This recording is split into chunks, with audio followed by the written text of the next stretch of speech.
सबको लगता है कि कई राज्यों में विधानसभा चुनाव का दौर चल रहा है और इसी बीच बंगाल में चुनाव के दौरान योगी आदित्यनाथ ने बहुत बड़ा बयान दे दिया है, जिसकी वजह से बंगाल के चुनाव का रुख जो है पूरी तरीके से बदल चुका है। अब सवाल उठता है कि आखिर यह बयान क्या था। आइए समझने की कोशिश करते हैं कि पूरा मामला क्या था और इस प्रकार का बयान जो है योगी आदित्यनाथ के द्वारा क्यों दिया गया था। दोस्तों, जैसा कि आप सभी को पता होगा कि पिछले कुछ दिनों में कैसे जो है बंगाल के चुनाव के दौरान जो है कई सारे विवादित बयान जो है योगी आदित्यनाथ के द्वारा दे दिया जाता। जैसा कि योगी आदित्यनाथ ने कहा था कि बंगाल के चुनाव का दौर चल रहा है और स्वामी विवेकानंद ने कहा था कि तुम मुझे खून दो, मैं तुम्हें आज़ादी दूंगा। लेकिन दोस्तों, यहीं से उनका बयान काफ़ी ज़्यादा वायरल होता है और कहा जाता है कि भाई साहब, आप जो है पहले GS तैयार कर लीजिए, उसके बाद जो है इस प्रकार की बयानबाजी करना।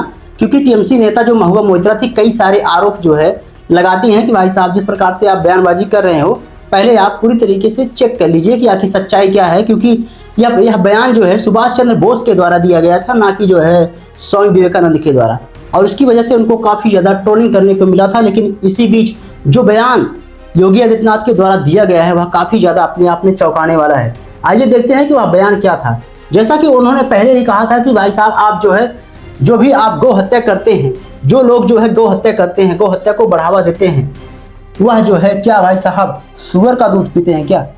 अब इस प्रकार का बयान क्यों दिया गया, आपके मन में सवाल उठ रहा होगा। क्योंकि आप सभी को पता होगा कि पिछले कुछ दिनों में गौ हत्या जो है बंगाल के चुनाव में एक अहम मुद्दा बनकर रह गई है। क्योंकि आए दिन लगातार जो है गौ हत्या देखने को मिलती है, ताकि इस पर जो है रोक लगाया जा सके इस प्रकार के जो बयानबाजी, और इसी वजह से गौ हत्या को जो है चुनावी मुद्दा बनाया जाए। इसके अलावा योगी आदित्यनाथ का एक और बयान तेजी से वायरल हुआ था, जब जो है योगी आदित्यनाथ ने कहा था कि ममता बनर्जी को राम राज्य से दिक्कत है, राम नाम से नफरत है, और वहां पर जिस प्रकार की गौ हत्या हो रही है उसको लेकर खामोश हैं। जिस प्रकार से हत्या बांग्लादेश में देखने को मिली थी हिंदुओं की, उस पर भी उन्होंने कोई बयान नहीं दिया था, कोई रिएक्शन नहीं दिया था, और कहा था कि भाई साहब, जो बीजेपी की सरकार है उसको आने दो, डबल इंजन की सरकार आने दो, हम बताएंगे कि आखिर क्या है सच्चाई।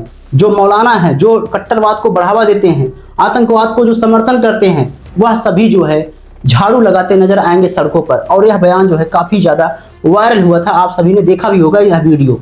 बहरहाल आइए देखते हैं कि आखिर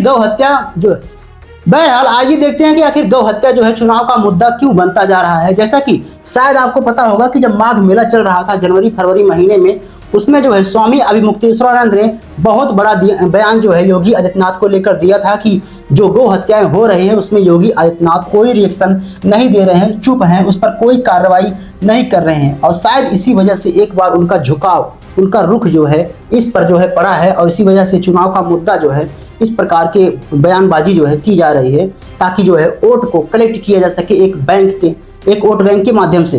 इसके अलावा शायद आपको पता होगा कि अब स्वामी अभिमुक्तेश्वरानंद के ऊपर कई सारे आरोप लगाए गए थे। उनको जो है माघ मेला में स्नान करने के लिए रोका गया था पुलिस के द्वारा, बैरिकेड से जो तोड़ा गया था, मतलब ऐसे कई सारे आरोप जब लगाए गए थे तो इनका जो है बहुत ज़्यादा वीडियो वायरल हुआ था। उसमें जो बयानबाजी की गई थी इनका काफ़ी ज़्यादा वीडियो वायरल हुआ था। योगी आदित्यनाथ को लेकर कई सारे आरोप जो है इनके ऊपर जो है लगाया गया था अभिमुक्तेश्वरानंद के द्वारा। और यहीं से गाय हत्या का जो चुनावी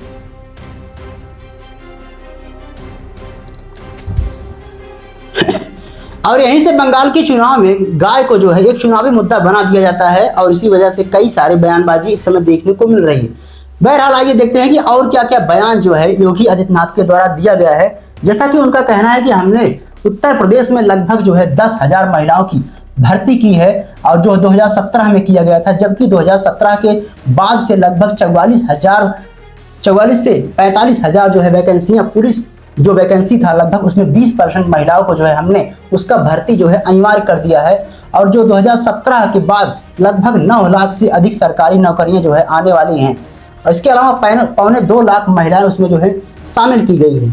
इसके अलावा ऐसे कई सारे उद्योग हैं जिसमें जो है महिलाओं की भागीदारी को बढ़ाया गया है, और आने वाले समय में लगभग 21,000 से ज़्यादा स्टार्टअप, मतलब इस प्रकार के रोजगार महिलाओं को लेकर दिया जाएगा। और इसी तरीके के कई भाषण जो हैं योगी आदित्यनाथ के द्वारा चुनाव यानी कि बंगाल के चुनाव में दिया गया था।